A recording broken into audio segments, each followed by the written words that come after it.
Hello friends and family, welcome back to my channel. Today I'm going to talk about something kind of gross, but necessary.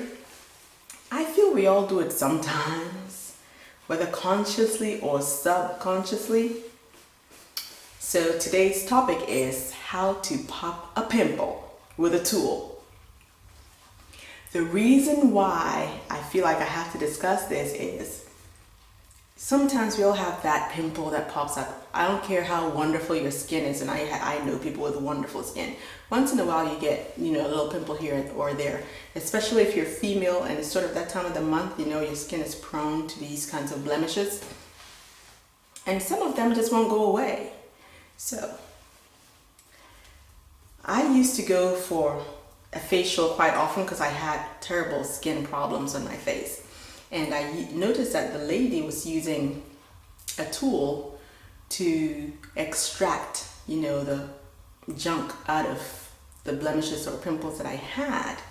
So I looked at it and then I asked where she got it, and I got one. Usually when I use my hands to squeeze a pimple, my nails obviously will get in the way, even if you have short nails. And your nails break your skin as you're squeezing the pimple. And so not only does a pimple cause a blemish, but your nails cause a blemish too. And sometimes you end up with those two marks. I don't know if you can see it. The two marks, like that on your skin. I don't know if you can see it. But anyway, so today I actually have a pimple to pop. Yes. Just to show you, while we're hanging out. So here's my pimple popping tool. Let me see if you can see it better here. Do you see it? So this is the middle part where you hold. It's got two different heads. One here and one here. Okay. This head is a loop of a thin metal, right? The other side is a loop of a wider metal. So it depends on the kind of pimple you're trying to pop. What I usually use this side for is when it's a smaller pimple, you can barely see it, but I can feel that it has stuff in it. Okay. What I use the wider side for is a pimple like this one, and I really, really hope to heaven you can see it. I usually look in a mirror to do this so I can get the tip exactly where I need it to be. But since I want to show you guys, so you make sure that you get it right there. Okay, press it down and drag it. And do you see what's coming out of it? And then you drag it down. And you have the crack here, which you can't see right now. Let me see. I don't know if you can see the little bit of right there. Nasty. And obviously I wipe this. I will later wipe it with alcohol, okay? Because you definitely don't want to reinfect yourself. And I wipe this down, try to get the blood off. And I know you see that indentation there, but within 5 minutes or so it goes away, so it's not a big deal. And then I try it again. Let's see if I got everything out. I tried it at a different angle. I got some more out there. I don't know if you saw that. I wipe it and I wipe it. Tried it yet a different angle. We're trying to get everything out of this sucker. How dare you come on my face? I think I got everything out. Nothing else is coming out. So what I do,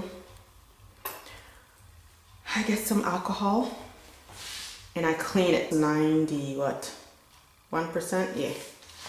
So I spritz it a little bit at one other, some area here, and I wipe it. Just make sure it absorbs into the skin. Now I don't have but one little spot of blood. Okay, so I'm done, right? The next thing that I do, let me move away from the camera so you don't have to look inside my nose. The next thing that I do is I put my Retin-A cream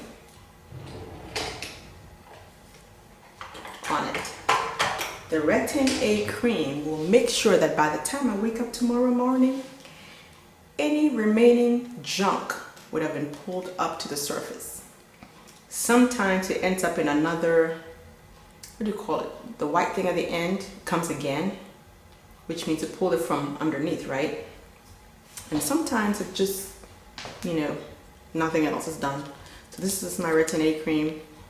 As you can see, I'm towards the end of it. I bought some more, so I have some, and that's what it looks like. So I just take really a tiny bit, it's all you need, not a whole lot. This is way too much, way too much. So I rub it like that, and then I'll leave it. There was another blemish on this side, right here, right there. Can you see it? I'm gonna see if I can get rid of it. Oh, stuff came out. Nasty, nasty, nasty. Ooh. Disgusting. Absolutely disgusting. Alright. Oh, now it's flat. And even here, sometimes, if you use this and you scrape like this,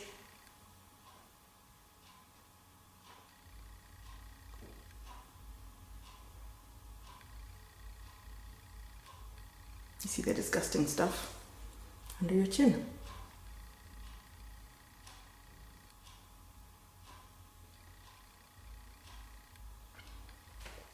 And sometimes even here, right? You can get it there too, but I'm tired. I don't feel like doing it right now. So with all this stuff done, you're gonna take a damp cloth. I will use my beautifully yellow face towel. Get some warm water and just kind of wipe off, you know, the stuff. I already did it for that side, so I'm just gonna do it for here. Then I'm gonna put my Retin-A cream. Let me see, how much am I gonna get? Oh yeah, that's a bit. That's plenty. This is how much Retin-A cream I got. I dab, I dab, I dab, I dab. I'm gonna have to remember not to touch that one. Again, I try to rub things in the opposite direction to gravity. I try. I don't always remember, but I try. Okay. And that's it. Now, this is not a routine I do every single day. You're supposed to leave the Retin-A for about 10 minutes before you put anything else on it. I feel like Retin-A, within 10 minutes, my face feels like I didn't put anything on it, which means it's absorbed, which is a good thing. But I like to cover it with something else. Now, today I don't have the patience to wait 10 minutes. I have to go and make dinner for my babies. So I'm gonna go ahead and put my moisturizer. Today I'm using the Apricot Calendula Nourishing Cream from Eminence. I think I showed you in my previous video. And I'm gonna use that over this. Now, notice that when I was putting the Retin-A cream on, I did not put them on my eyes. Don't do that, okay? Because the skin around your eyes are extra sensitive and they will peel first. You'll be walking around and seeing little flaky things on your eyelids, and especially when you have some nice dark colored, you know, eyeshadow on, that ain't gonna be cute. Ain't gonna be cute. Okay, so that's all I got for today. And this is the morning after taking care of the blemishes, again getting ready for work. So I want to show you real quick what the one that I took care of here yesterday. looks like right now, okay? Now let me point at it so you can see. You can barely see it. I do have a, what do you call this? A little mole right here, which is black, but that's not it. It's just below the mole right here. So see if you can, and I will take a picture of it and insert it right here.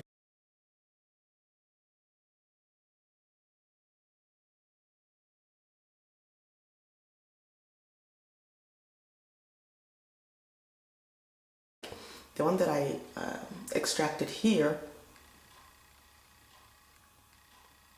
that's what that looks like. So as you can see, for my skin, it is better for me to use my tool, because when I use my hands to extract those pimples and blackheads and things, I leave usually a mark about this size, because the skin all around it gets blemished, you know, it gets bruised as well, and then it all turns really dark, the color of my hair, and it takes about 6 months for it to completely clear. So, and it's really dark and bruised, and I have to lighten it rather than using makeup. I don't like to use a lot of makeup. So anyway, so that is it for this video. I hope you learned something. I won't say enjoyed it, because even though I'm the one doing it, I still find it kind of disgusting. So I hope you learned something, and if you have any other tips and tricks, please share, okay? Thank you so much, and have a wonderful day. Bye-bye.